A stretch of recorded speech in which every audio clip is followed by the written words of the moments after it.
Hello everyone, hope you all are doing well. So today we are going to do the next question of our agriculture optional answer writing practice. जो हमारी agriculture optional answer writing practice series चल रही है उसका next question को आज हम लोग करने वाले हैं. And today's question is discuss about major stored grain pests and their control. Major stored grain pests, storage grain pests and their control, और ये फिर आप यहाँ बोल सकते हो their management. ठीक है.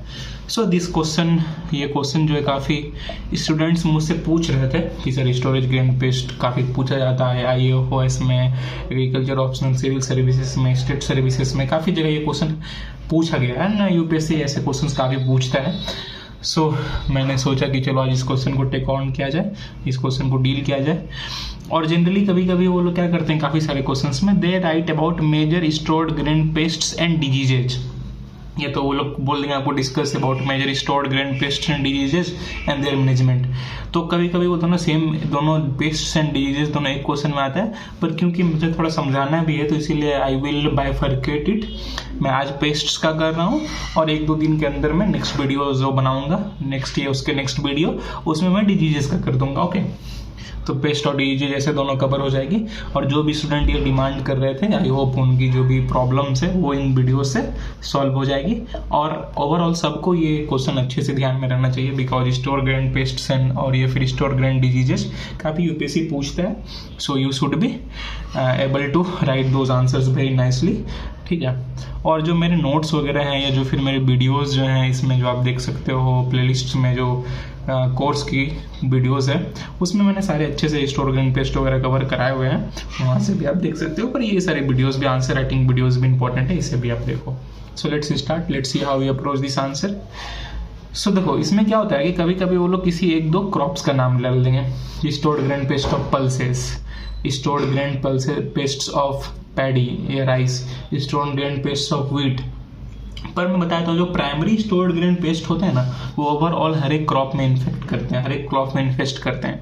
सो जरूरी नहीं है कि कोई पल्सेस के 3 पेस्ट्स अलग से हैं जो कि राइस में नहीं इन्फेक्ट कर सकते, वैसा कुछ नहीं. जो भी प्राइमरी स्टोर्ड ग्रेन पेस्ट्स हैं they infect every crops, overall सारे क्रॉप्स को लोग इन्फेक्ट करते हैं. तो जो भी प्राइमरी नेम्स हैं स्टोर्ड ग्रेन पेस्ट के वो हमको ध्यान में रखने होंगे. जैसे we have some names, khapra beetle, it is very important store grain pest, lesser grain moth,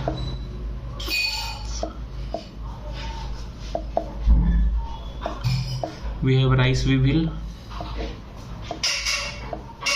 अब यहाँ पर आप बोलोगे राइस वीविल, पर राइस वीविल भी जो है ये राइस को तो इन्फेक्ट करता है ऑब्वियसली, राइस वीविल तो राइस को इन्फेक्ट करेगा ही. पर ये अदर क्रॉप्स में भी देखा गया इन्फेक्ट करते हुए, पल्सेस वगैरह में भी देखा गया. And it has been seen in wheat crops also कि राइस वीविल का इन्फेस्टेशन वहाँ पे देखने को मिला है. तो राइस वीविल कॉमनली राइस में आता है पर अदर क्रॉप्स को भी इन्फेस्ट करता है. We have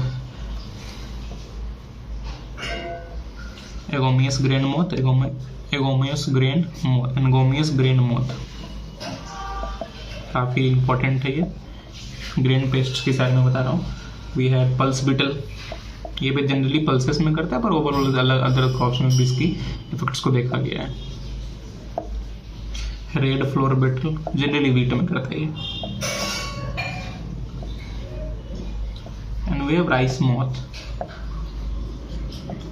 so these are some major stored grain pests. जो मेजर स्टोर्ड ग्रेन पेस्ट्स की बात करें तो ये सारी कुछ मेजर स्टोर्ड ग्रेन पेस्ट्स हैं.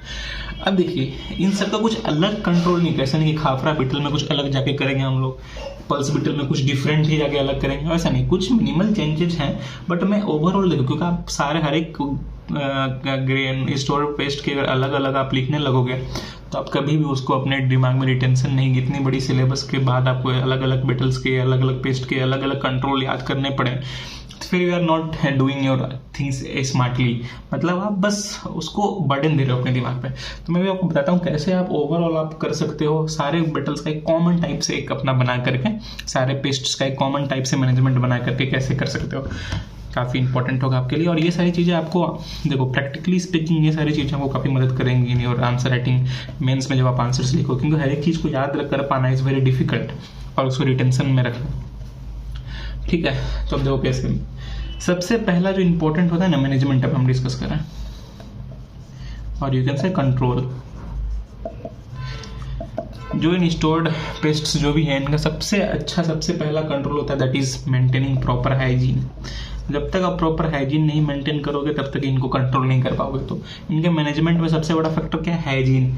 अब देखो तो कुछ 3-4 फैक्टर्स जो हर एक पेस्ट में आपको करने होंगे। दैट इज जो भी हमारा पहले ग्रेन्स है उसको हम लोग प्रॉपरली ड्राई करना है, properly dry the grains before storage. सिर्फ ग्रेन्स को नहीं ड्राई करना है, जो हमारा स्टोरेज स्पेस है, मान के चलो किसी रूम में स्टोर कर रहे हैं तो हमें ध्यान रखना है कि वो रूम भी अच्छे से ड्राई हो, और जो ग्रेन्स को कर रहे हैं उसको भी हम लोग ड्राई कर सकते हैं। हम चाहे तो उसे जैसे इन विलेजेस जनरली हम लोग उसे सैंड ड्राई कर देते हैं एंड दैट इज गुड। बस उनको ध्यान रखना है कि उसका मॉइस्चर कंटेंट उतना नहीं हो, ठीक है, मॉइस्चर उसमें ना हो। मतलब मॉइस्चर तो ऑब्वियसली सीड्स में रहेगी है, पर ऐसा नहीं कि पूरे पानी पानी वो फिंगर टाइप सब देखते हो ना, जो गीला नहीं होना चाहिए, वो शुड बी प्रॉपरली ड्राइड। तो ये पहला है। सेकेंडली हमें जहां भी स्टोर करना है वो क्लीन कंटेनर्स में स्टोर करना है, clean containers.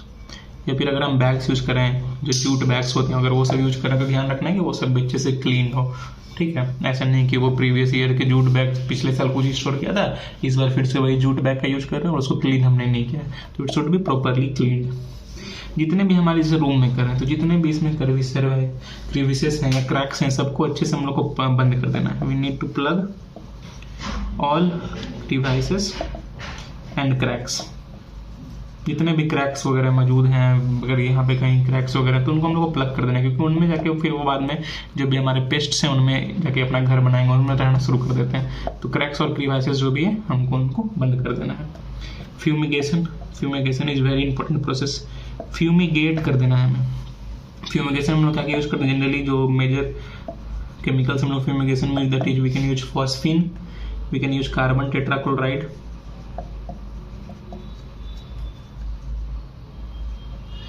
so these are the major fumigating agents। तो इन सब से फ्यूमिगेट करना है। जो जैसे कंटेनर से उनको फ्यूमिगेट कर दिया, या फिर जो हमारा ये तुम स्टोरेज जहाँ पे हम स्टोर कर रहे हैं उनके वाल्स वगैरह सब कुछ, जहाँ पर अगर कहीं क्रैक्स है क्रेवाइसेस है, सबको अच्छे से हमें फ्यूमिगेट कर देना है। And it is a very important process. Fumigation is very important. तो ये सारे कुछ चीज़ें हैं जिससे कि हम लोग हाइजीन मेंटेन कर सकते हैं। दीज आर वेरी इंपॉर्टेंट, ठीक है। ये सब तो आपको लिखना ही है। प्लस अब देखो, अब होती है केमिकल्स की बात है। ये तो हो गई कि आप बिना केमिकल्स के कैसे फ्यूमिगेट वगैरह कर रहे हो। अब सेकेंडली हम लोग आते हैं इंसेक्टिसाइड्स पे। किन इंसेक्टिसाइड्स का यूज करके हम लोग कंट्रोल करेंगे इंसेक्टिसाइड्स। तो कुछ इंपॉर्टेंट इंसेक्टिसाइड्स का नाम मैं लिख देता हूँ जो कि ओवरऑल हर एक पेस्ट में काम आते हैं आपको। जैसे मेलाथियन हो गया, थोड़े पर्टिकुलराइजेशन है इसमें, पर मैं ओवरऑल बताता हूँ जो इंपॉर्टेंट इंसेक्टिसाइड्स हैं जिनको आप हर एक पेस्ट में ओवरऑल यूज करोगे तो वो काम करते हैं। We have fenitrothion, FENITROTHION, fenitrothion. We have buprofezin, BUPROFEZIN। और कुछ जैसे इंसेक्टिसाइड्स जो कॉमन इंसेक्टिसाइड आपको मार्केट में मिलेंगे for control of these are dicon, sentinel etcetera. ये सारी चीज़ों का हम लोग यूज कर सकते हैं। These are the common insecticides, common chemicals which can be used in the control of stored grain pests. तो आप समझ गए होंगे कॉमन स्टोर्ड ग्रेन पेस्ट्स का आपको नाम भी पता चल गया होगा, और कैसे उनको कंट्रोल करना है हाइजीनिक वे से भी और केमिकल इंसेक्टिसाइड्स के यूज से भी आपको समझ में आ गया। अब देखो क्या, जब भी आपको एग्जाम में ऐसे क्वेश्चंस पूछे जाए तो ये क्या सब कॉमन पॉइंट्स आप इनको लिख सकते हो काफ़ी अच्छे से। ऐसे कुछ नहीं कि मैं डिटेल में जाकर बताना। और इसमें क्या होगा, ऐसे पॉइंट्स अगर आप लिखोगे ना तो 10 मार्कर की क्वेश्चन है तो आपको 10 में 6-7 आराम से मिलेंगे, एकदम गारंटीड, ठीक है। और इसमें आपको ज़्यादा दिमाग में नहीं लगाना पड़ेगा। तो ये है, ठीक है। आई होप आपको अच्छे से समझ में आएगा। देखो, और जो मैंने डिटेल में हर एक पेस्ट वगैरह की जो है वो अपने क्लासेस में कराई होंगी पहले, पर मैं यहाँ पे आंसर राइटिंग प्रैक्टिस करा रहा हूँ। तो मैं जनरली देखता हूँ कि आप आंसर्स के लिए क्या फिजिबल है, क्या स्टूडेंट लिख पाएंगे, तो वैसे ही मैं इन आंसर्स को अप्रोच करता हूँ। So I hope you understand this things. जितने भी चीज़ें थी अरिस्टोट गेंट पेस्ट वगैरह के बारे में कुछ समझ में आ गया होगा। नेक्स्ट वीडियोस जो भी मैं बनाऊंगा 1-2 वीडियो के बाद, I think day after tomorrow, जो मैं कोशिश करूंगा कि स्टोर्ड ग्रेन डिजीजेस को कवर कर दूं, ताकि दोनों भी जो बच्चों के प्रॉब्लम है that will be covered. So that is all for today. Please do like, please do share, please do subscribe. It takes a lot of hard work to make such videos for you on regular basis, and if you like to subscribe, it motivates us to make more such videos for you on regularly. So that is all for today. Have a nice day. Thank you.